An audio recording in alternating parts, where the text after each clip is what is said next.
And with that, I will do a short invocation. And dear Lord, once more and again, we're here to do what is right for the city of High Springs. And as usual, Lord, we give you all the grace and all the glory for the things that we do, because we know nothing is possible without you. We ask for your continued guidance and your continued leadership just to show us the way, the right way to do the things that are best for our city. These things we ask of you and also in the name of your son, Jesus. Amen. We have no pledge of allegiance on here, but we usually do that. So let's do it anyway.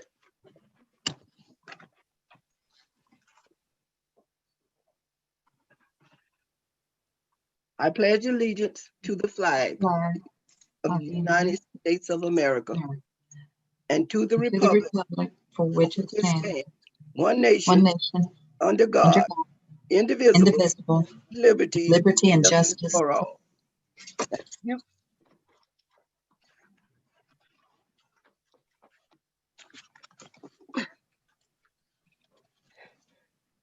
May we have roll call, please? Yes, ma'am. Mayor Williams is absent. Vice Mayor James. Here. Commissioner Jamison is also absent. Commissioner Jones. Here. Commissioner Lavin. Here.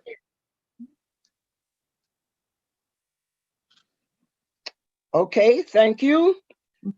At this point, can we have an approval for the agenda? No, we have some changes on the agenda, I understand.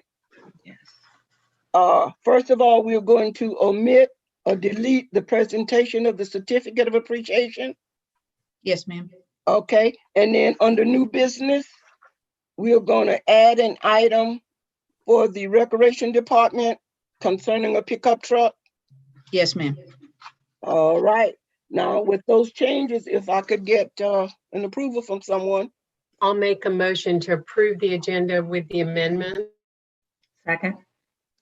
It has been properly approved in second that the agenda be approved as printed. All those in favor? All right, do I need that? What? I said all those in favor. Oh, aye. Linda? Am I muted? All right.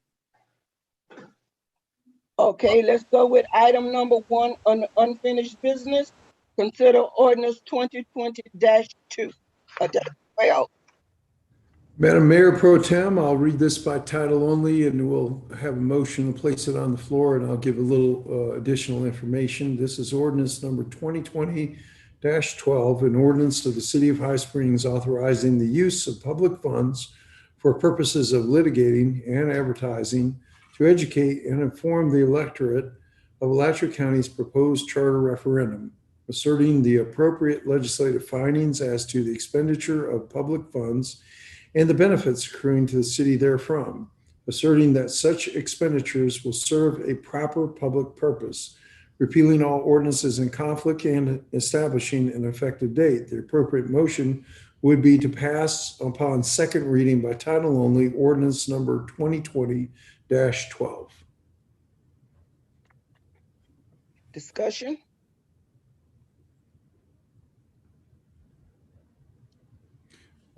Scott, this is just the second time to have this on the agenda so that we can approve it from our last meeting. Is that correct? That is correct. Since it's an ordinance, we have to read it twice, and we also have to have it at 2 separate meetings, at least 10 days in between each other, and it has to be advertised, which all of those requisites have been completed.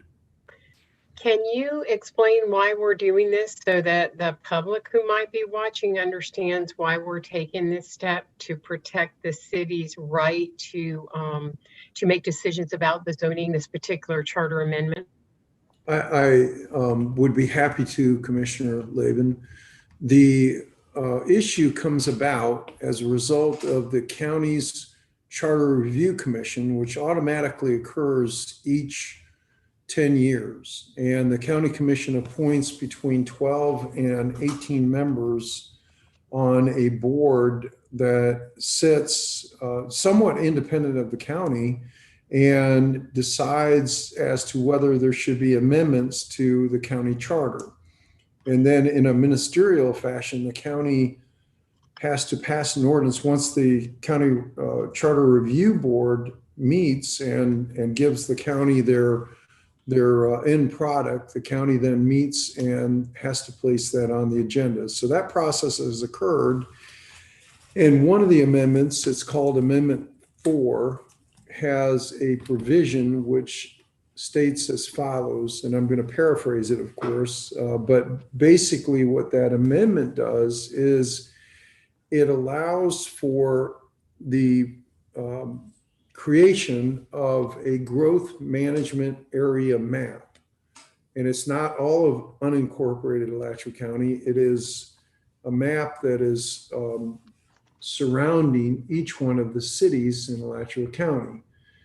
And what the amendment does is it changes annexation law and growth management in this way. So the typical fashion that cities grow is by voluntary annexations. You have somebody outside the city in the unincorporated area petitions for voluntary annexation to the city of High Springs. And as long as the area that is being annexed is contiguous to the city and it meets the other requisites of Chapter 171 of the Florida statutes, then the city can annex that property. That's step number one. Now, step number two is that that property retains the zoning code and the zoning restrictions as the county had applied. So many times that's agricultural land. And in order for the city to exercise their zoning authority over that property, we have to pass a comprehensive plan amendment. And then secondarily, we pass a zoning ordinance to alter the zoning. And if we're even taking the property from county ag to city ag, we still have to exercise that zoning authority over that property. Now, here's what is interesting about this amendment.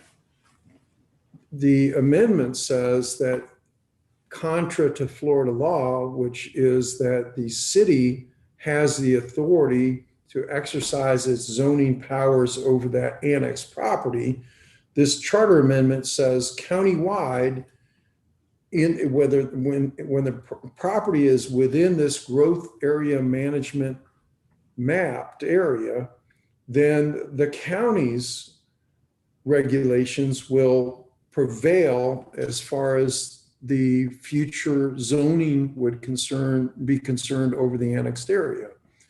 So that's a significant departure from Florida statutes, and it would change what we contend is the home rule power authority that cities have to manage their growth, manage their zoning, that sort of thing. So what has happened is that the city of Alachua has filed a lawsuit, and our city of High Springs, and I believe the other cities surrounding Gainesville have all filed and approved resolutions opposing this particular charter amendment because we see it as an incursion into our city's home rule power.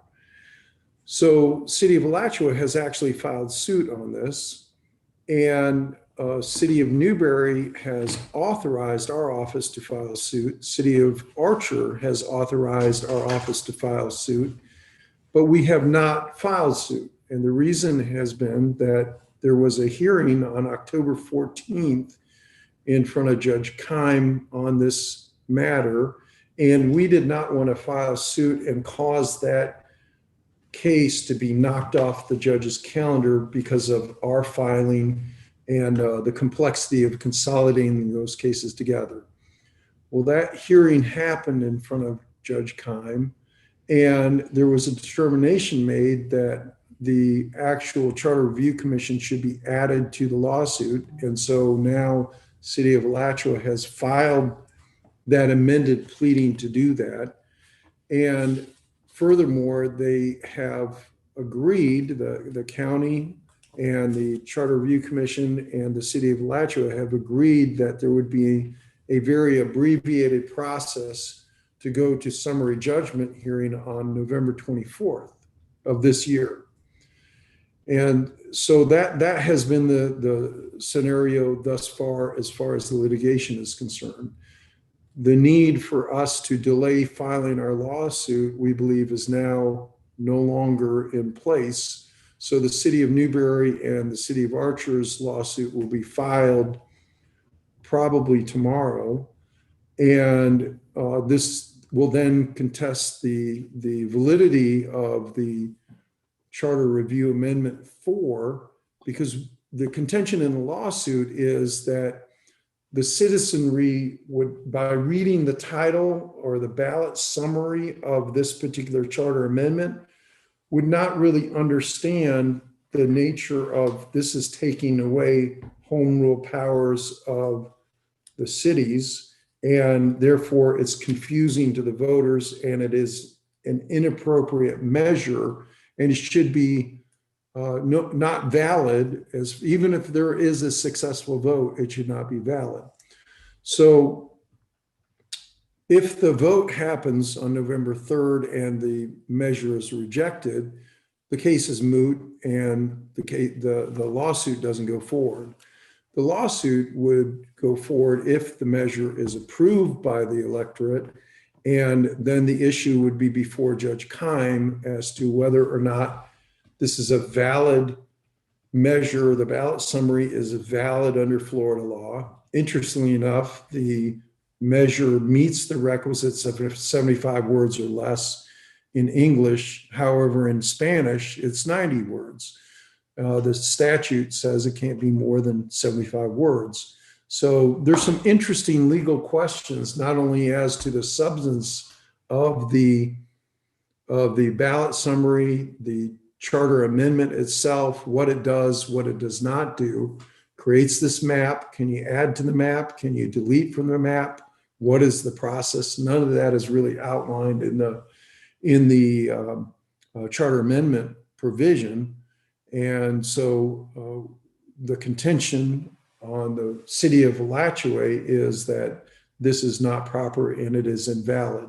So that's one purpose of this ordinance. And I would like, as a part of your discussion this evening, direction from you that if the city of High Spring wishes to be engaged in this litigation, that you tell us that you would like us to file for the city of High Springs as well. So you have a place at the table along with the city of Alachua, the city of Newberry, and the city of Archer. There is other cities. Our Micanopy is possibly interested in joining the lawsuit. When they join and how they join is going to be up to discussion, because they're a little further down the road as far as having a meeting and deciding what to do.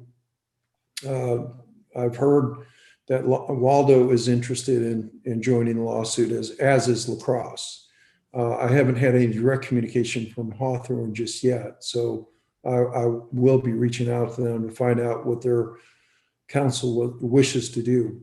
So that's step number one, and I apologize for giving such a long answer, Commissioner Laven, but I think it's important that the electorate know that the city's position, both the resolution that you passed some time ago on behalf of the city of High Springs, is that we believe this is an incursion into our home rule power that we're constitutionally entitled to preserve on behalf of the city of High Springs, and that we object to this, and we feel it is an improper usurpation of authority from the city of High Springs.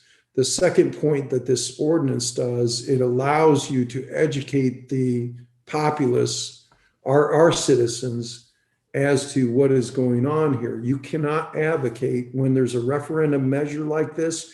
You can't create, using city monies, signs that say just vote no on Amendment 4. That's not proper, it's not legal, but you can certainly educate the citizenry as to, we believe this is improper for these reasons. It's a violative of our home rule powers. And so there's a bit of a fine line there as to what you can do and cannot do with respect to use of public funds, but you could certainly file the lawsuit as we spoke. Now, the lawsuit that we intend to file is going to have plaintiffs of City of Newberry and City of Archer combined. If you so choose, I will add City of High Springs. And like I said, we intend to file that tomorrow. So I think I've given you a fairly long-winded answer to your question. And I appreciate the opportunity to hopefully educate the public on this measure that is a pretty significant incursion into our home rule powers. One other thing, there have been some interesting letters to the editors in the Gainesville Sun. I think it was 2 Sundays ago, a local business owner in the city of Newberry, who's a landscaper and a nursery grower, stated his experience with respect to being in unincorporated Alachua County. He was getting cited by code enforcement. He felt like he was having a lot of trouble running his business, and he voluntarily annexed to the city of Newberry. And when he was walking out of City Hall, they said, "Good luck with your business. You know, tell us how we can help you," and we move on. And I think that's much the experience that people have when they come to City Hall in High Springs as well. It's a local place where people are encouraged to operate their businesses, live in the city, and that's why people voluntarily annex to the city of High Springs, is because they want to talk to you, Commissioner Laban. They want to talk to Gloria James, our mayor. They want to talk to the city commissioners and have that local representation. And they want you to have authority to decide how this city should grow and how it should continue in its existence. And they feel constrained when that's instead, they have to come down to Gainesville and appear before the county commission. It's a far different procedure. So that's why cities receive voluntary annexations over time.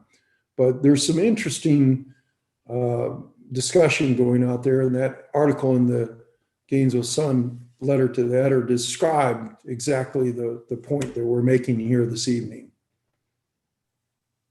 Thank you. Thank you. All right, do we have any comments from the commissioners? Not I. Okay, Kevin, do we have anybody in the audience that would like to make any comments? If anyone from the audience would like to speak, we ask that you use the raise your hand function within Zoom, and we will bring you in. You will have 3 minutes to speak to the matter. Madam Mayor, Mayor Pro Tem, while we're waiting for Kevin to give us the feedback on that, I didn't catch if there was an actual motion on the floor yet. I think our... Not yet. Okay. And if the motion is made to approve the ordinance, I would like you to instruct legal as to, yes, go ahead and file a lawsuit, or not. All right, Vice Mayor James, there are no hands raised at this time. no hands at this time. Okay, ma'am. thank you, Kevin. Okay, with that being said, action, I need a motion. I hesitate, Scott, to make a motion for you to move forward with litigation without us having the mayor and Commissioner Jameson here. It's a big step, and I am more than prepared to make a motion to approve ordinance 2020-12, but I would really be more comfortable if all 5 commissioners were present when we discussed entering litigation. So I don't know if that could be added to the special commission meeting next Tuesday night, but I'm not comfortable with doing that with 3 of us here. That's my opinion. I agree. I was sort of thinking the same thing. I think we need the full commission to make a a decision to go into litigation with this action. It sounds like the right way to go, but I think we need the full commission to make that decision. And Madam Nancy, Mayor, did you make a motion to approve 2020-12? Yes, I did. Okay, I'll second that. and Madam Mayor, we can make that decision down the road if you decide later to join. It's not like decide tonight and it's over. As you all well know, litigation doesn't happen overnight or the next day. It goes on for a Takes a period of while. time. That's right. That's right. So can we approve it? We'll approve it tonight and then ask for it to be placed on the agenda for the next regular meeting to have a discussion about the litigation piece. That's fine, Mayor Pro Tem. Okay, very good. All right. Do I have to do roll call, Jenny? Yes, ma'am. Okay, Vice Mayor James, yes. Commissioner Jones, Yes, Commissioner Lavin, Yes. Okay, motion carries 3-0 to approve ordinance 2020-12, but it will reappear on the agenda next month to determine whether we're going into litigation. Okay, very good. Thank you so much. Okay, next we have citizens' requests and comments for issues that are not on the agenda. And please state your name for the record and limit your comments to 5 minutes. Is Kevin. anyone there, Kevin? Kevin, this is City Attorney raising my hand the old-fashioned way here. We'll let you go ahead, Mr. Maltby. Thank you. I appreciate it. Rich Maltby, I wanted to introduce, we have a special guest with us here in our room at the office with us this evening, and you can kind of see her on the right-hand side, but this is Brenna Cameron. And Brenna is a second-year law student at the University of Florida, and she is participating in a mentorship program, a relationship between our local bar and the University of Florida to try to introduce students to different disciplines in the law and have them sort of attend certain meetings and functions with local attorneys to kind of get an idea of what the various areas are out there. She's expressed an interest in administrative law and local government. So she found her way to our office, and we wanted to have her participate in the Zoom meeting tonight. So I just wanted to introduce her to everyone. And what you don't know is before the meeting actually started, because we have everybody's profiles up on the screen, I actually already introduced all of you to her. So she already knows who you all are. So, but we welcome Brenna tonight. And Madam Mayor Pro Tem, I know Rich is her mentor, but whenever I'm in that position, and of course Brenna doesn't know that I'm going to do this to her, she has to speak. So that's we're going to turn it over to her now to tell us a little bit about yourself, please. Thank you. Lawyers, we hate speaking. That's right. Thank you all also for letting me sit in on this meeting. I really love local government. I think so many of the important decisions happen at a local level that really get overlooked in lieu of national politics.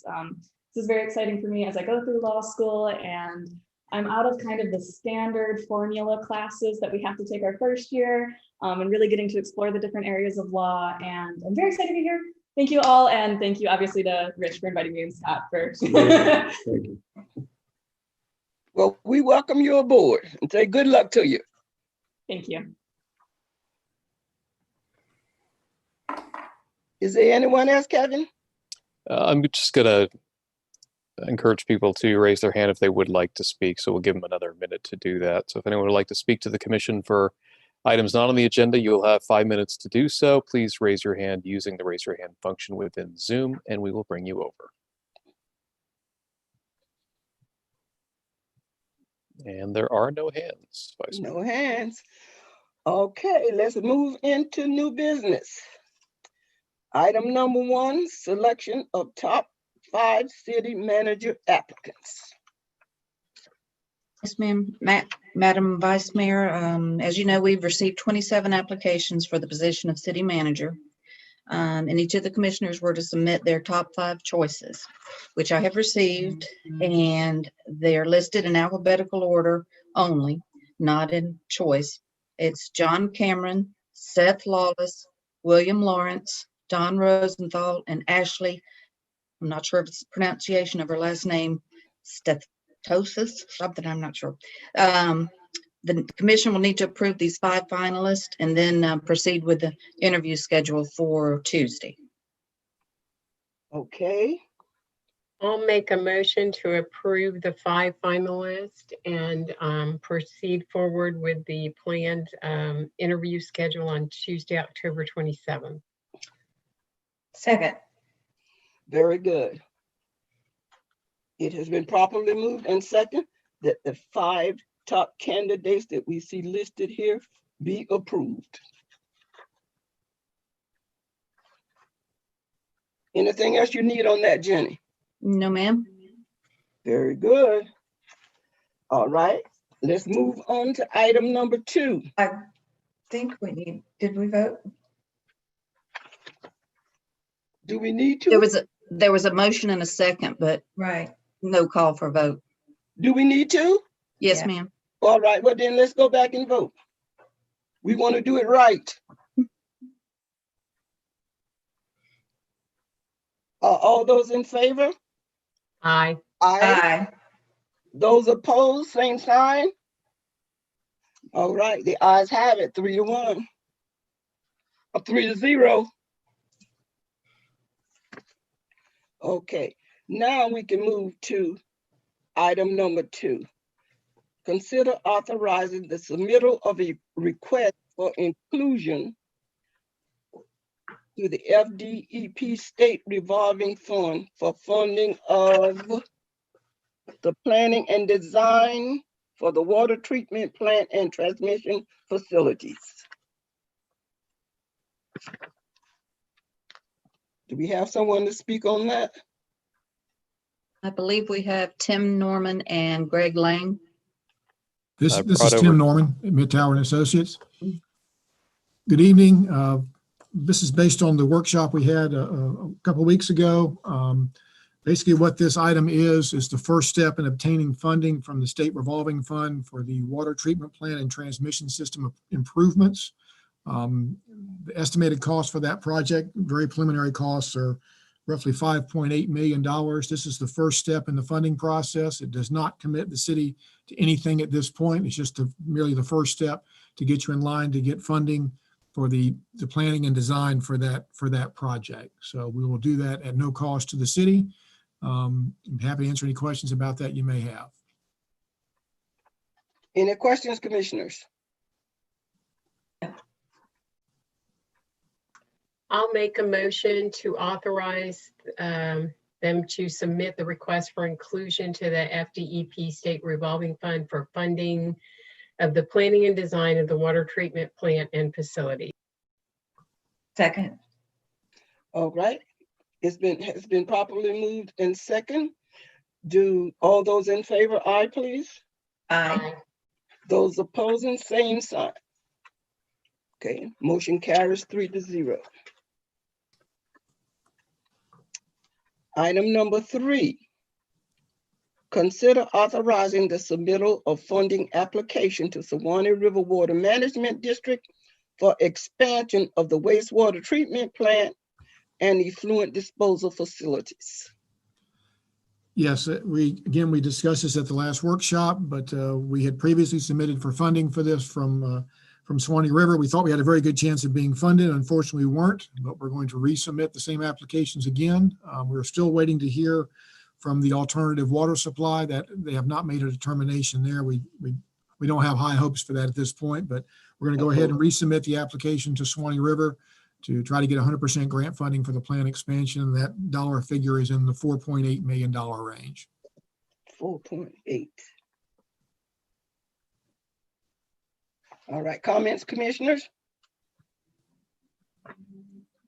All right, then I'll entertain a motion, please. I'll make a motion to authorize the submittal of the funding applications to Swanee River Water Management District for expansion of the wastewater treatment plant and effluent disposal facilities. Second. Okay, it has been properly moved and second that this item be approved. All those in favor? Aye. Aye. Those opposed, same sign. Motion carries 3-0. Item number 4, consider authorizing the submittal of a request for inclusion to the FDEP State Revolving Fund for funding for the construction of the wastewater treatment plant and effluent disposal facilities expansion. Yes, this is basically a fallback position if we're not able to get funding from Swanee River through the Springs program and alternative water supplies. We feel we need to have a parallel track running with the SRF folks to see if we can get funding there. So basically, we're going to be doing 2 tracks of funding. Obviously, we'll take the Springs funding since it's a 100% grant. We would take that first. If we're not able to get that, we would fall back to the state revolving fund, which will be loan money, low interest loan. So that's basically where we're at on that. Spring funding, you say, is 100% grant. Yes, ma'am. If we can secure it, it's 100%. Right. And this is, none of these are going to cost the city anything to do this initial submittal, correct? That is correct. Comments from the commissioners? I'll make a motion to authorize the submittal of a request for inclusion to the FDEP State Revolving Fund for the funding of the construction of the wastewater treatment plant and effluent disposal facilities expansion. Second. Thank you, ladies. It has been properly moved and second that we approve this item. All those in favor, aye, please. Aye. Aye. Those opposed, same sign. Motion carries 3-0. Thank you. All right, city attorney report. No, we've got item 5. I have a what? Item 5. The Yes, part, okay, that's the one that we added. Exactly. That's item for the purchase of increased funds for a pickup truck for the recreation department. Is there anybody here to address that issue? Yes, ma'am, Madam Vice Mayor. Good evening. This is we've already been approved and budgeted. We're in the process of trying to upgrade the fleet. Well, we received approval for $20,000. We saw a truck for $20,000. It was a 2012, and we're trying to make sure we stay within. We're moving forward, and I instructed the rec department, Damon, to look at another vehicle. Well, that vehicle is a 2020. It's for $30,000. It's above my approval rate, and that vehicle will be more conducive to future use as pulling trailers, moving equipment around. It's a more efficient vehicle for the money. So what I need is approval from the commission to authorize to purchase this vehicle at that rate. where is the money going to come from? What part of the budget? You're muted, Jennifer. Yeah, sorry about that. We are getting some CARES money, and part of that money is the reimbursement for salaries from last year that we paid out that were admin. So basically it goes to the bottom line. So speaking with the manager, we thought that we would use part of that money to pay the difference.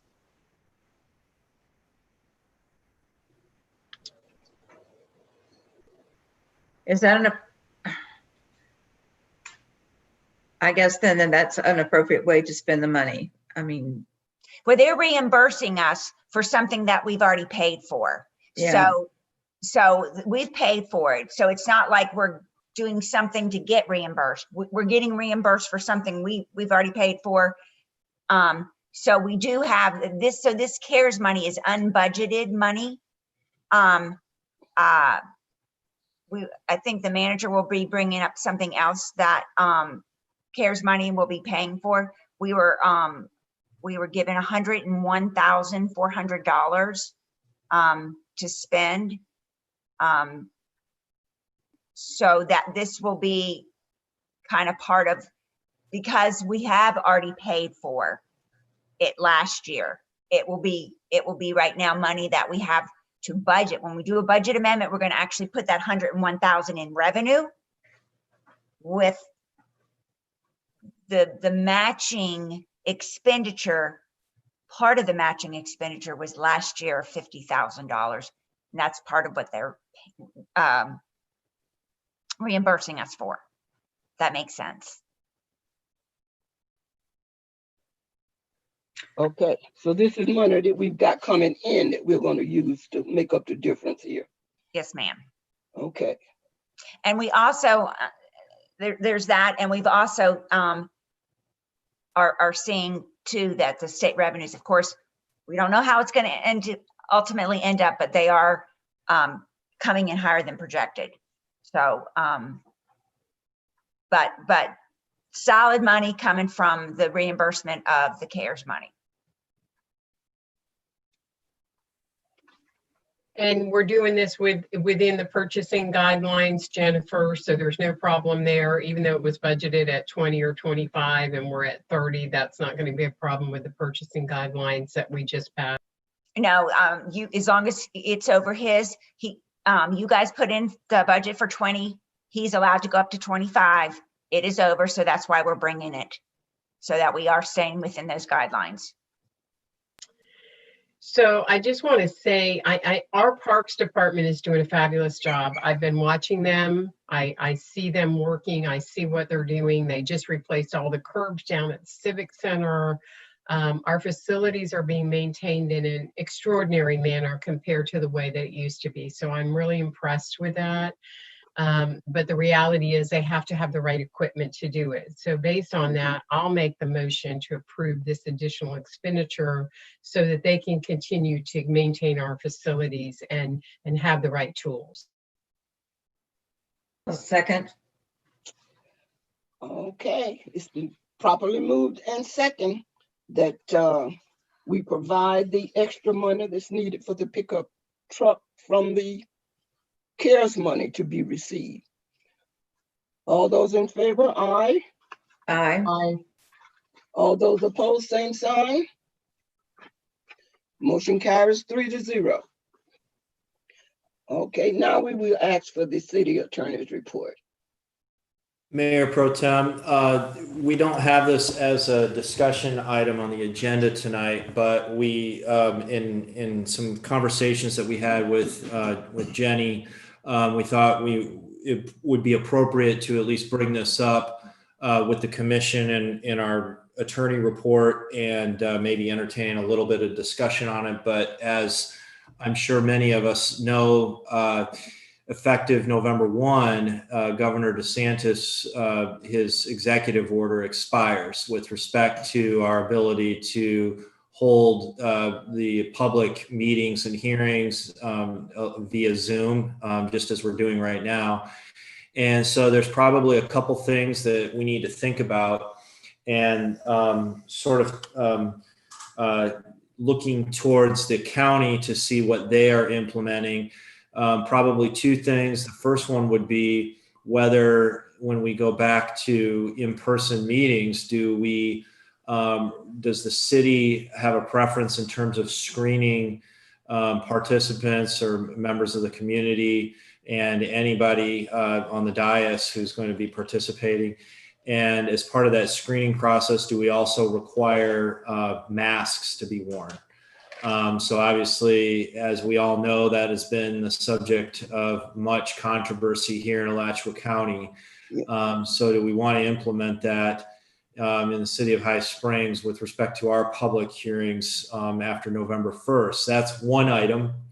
And then the other item would be, do we want to consider implementing any type of procedure that would allow for a hybrid meeting where perhaps certain commissioners would be able to participate via Zoom or electronically and others would be in person. Obviously, we need to meet the quorum requirement with those physically present.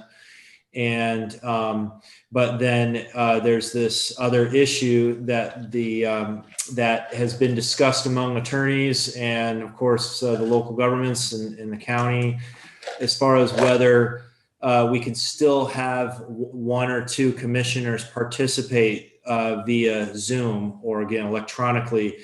It's our opinion on that second part of it. Even though the county is implementing a procedure that would allow that hybrid meeting to take place, it's our opinion that we should not implement that because we do still have concern that it could be subject to some sunshine challenges. We do think that it is perfectly acceptable for one or two commissioners to participate via Zoom, but they would not be able to vote. And that would be a bit of a barrier for us in that regard. Whereas I think the county is going to allow the county commissioners to vote. We think as the law currently stands, there is a little bit of ambiguity there. You do have to meet certain criteria in terms of establishing as a commissioner that you're not available, or that you meet certain standards in terms of health situations. So, if any of those circumstances might exist, then maybe we can consider that on a case-by-case basis. But our recommendation would be to avoid just a standing procedure that would allow that to go forward until or unless we get some guidance, which very well we could be getting from either the governor or perhaps the attorney general, which we have not seen yet. So we wanted to bring those two issues up. And if the commission desires to have some discussion on that right now, we can certainly do that. But those are definitely issues that are coming front and center here within a matter of less than a couple weeks. I think that screening people as they're coming in the building and in the meeting is something that should be done. And we're doing that anyway when they come into City Hall, Rich. Can't that be just a procedure that if you come in City Hall, no matter who you are, you have to have your temperature taken or whatever they're doing downstairs now? That would be perfectly acceptable. And I think probably a very simple, easy way to approach it is continue doing what we have been doing, essentially. We'll have to have someone to do that. To take the temperatures as people are coming in. And our staff do it already. Downstairs when the people come in, I can have a couple of them stay late and do the screening. Okay. If that works. I think that would be the best case, Jennifer, because they're already doing it. They're keeping the logs, they're making the notes, and then there's consistency and there's record keeping, and it's not like, oh, who's available tonight? So I think scheduling them maybe to come in a little late or something so they can stay late, just so we make sure that we have consistency. I think that's a good idea. Okay.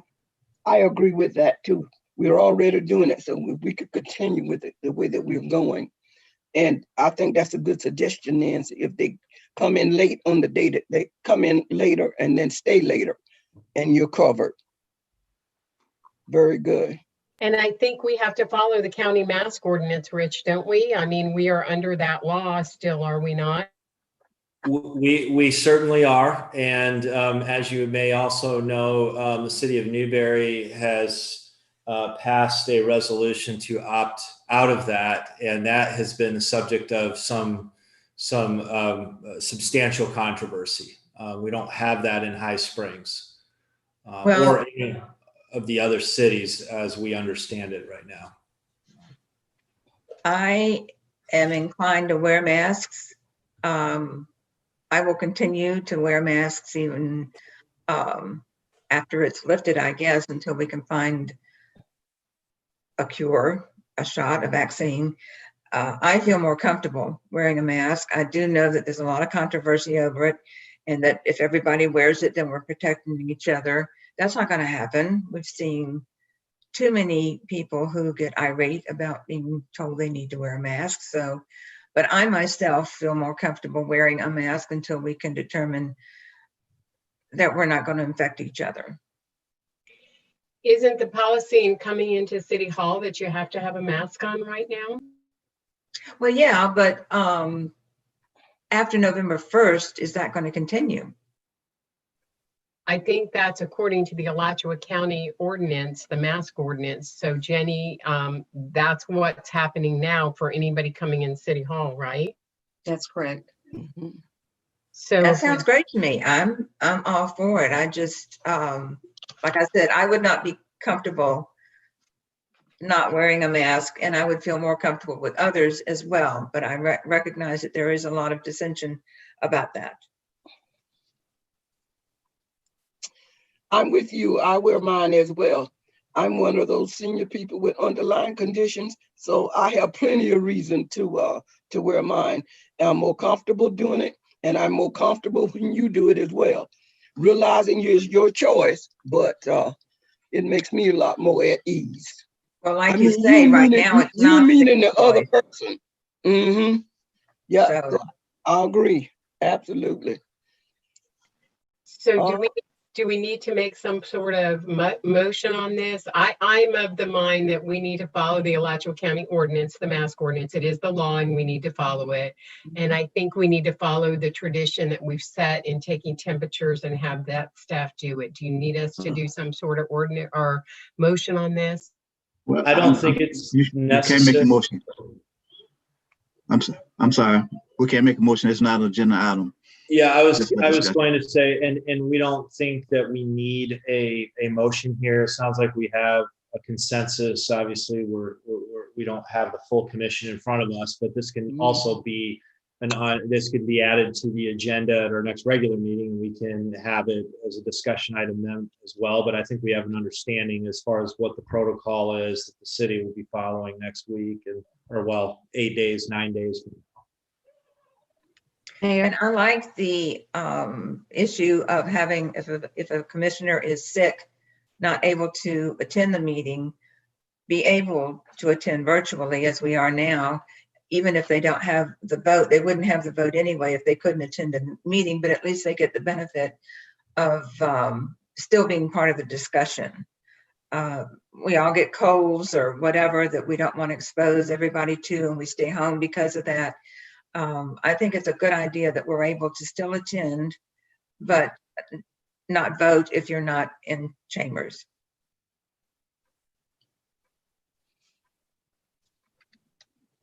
Some safety Anything? measures have also been added. I've ordered like guards to go between each chair and for the commissioners and the staff, and also to go between on the counter also. So that's an extra, because we can't keep the 6-foot distance in that small of a room. So we've got the safety measures between each chair. Good. Okay. You're going to put us in a bubble, huh? I am. That's where we need to be right now. Okay. But I will be glad to get back in the chambers. I will say that. I will be glad to be able to meet face to face. There is a difference, isn't it? This is much more taxing. Yeah, most definitely. All right, do we have anything else from the attorneys? No, ma'am. Okay, then we'll move along to the city manager's report. Yes, ma'am. Madam Vice Mayor, just an update on the CARES money that we're receiving that was mentioned previously. We're going to do countywide touchless restrooms to the cost of $31,342, which is unbudgeted, but we will be paid. We'll be paid back from using the CARES money. That's just an update on part of what we're using that money for, to sanitize and make sure that the city stays safe. That's it, Madam Vice Mayor. Thank you so much. David went into some details about that, and I think it's excellent for all the restrooms in our city. Yes, absolutely. It's been a long time coming, but I'm glad to know we're knocking on the door right now. Especially with the Market Pavilion and the growth coming downtown, those are the public restrooms, and I think it's really critical to update them at this point. Absolutely. Mm-hmm. Absolutely. All right. Commissioner comments. I have nothing. I have nothing. Mr. Mayor?